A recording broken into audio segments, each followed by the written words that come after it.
গইন গইন গইন এ গুসনুন গইন এ গুসনুন গুসনুন অর্থ ঢাল গুসনুন অর্থ ঢাল গইন এ গুসনুন গুসনুন অর্থ ঢাল গাছের ঢালে পাখির বাসা ওদের মনে অনেক আশা গইন এ গুসনুন গইন এ গুসনুন গইন গইন গইন গইন গইন এ গুসনুন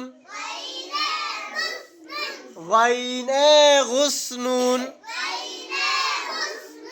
গুসনুন অর্থ ঢাল গুসনুন অর্থ ঢাল গাছের ঢালে পাখির বাসা ওদের মনে অনেক আশা গাছের ঢালে পাখির বাসা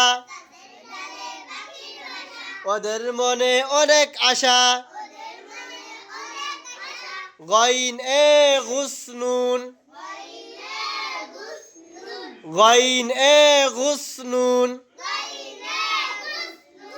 গুসনুন অর্থ ঢাল গুসনুন অর্থ ঢাল গুসনুন অর্থ ঢাল গাছের ঢালে পাখির বাসা ওদের মনে অনেক আশা গাছের ঢালে পাখির বাসা ওদের মনে অনেক আশা এভাবে মুখ ছেড়ে দিয়ে জোরে জোরে পড়তে হবে, ঠিক আছে? এরকম জোরে জোরে পড়লে পরে পড়া মুখস্থ দ্রুত হয় এবং পড়া সুন্দর হয়, পড়া সুন্দর হয়। গইনে কি? গুসনুনের অর্থ গাছের ঢালে ওদের মনে। এই তো মাশাআল্লাহ, এরকম সুন্দর করে পড়তে হবে, ঠিক আছে? তাহলে পড়া ভালো করে হবে আর পড়াই মনোযোগী হতে হবে, ঠিক আছে? পড়াশোনা মনোযোগ দিয়ে না করলে পরে তোমাদের কিন্তু পড়াশোনা হবে না। হ্যাঁ, যদি পড়াশোনায় খুব মনোযোগী হতে হবে, ঠিক আছে?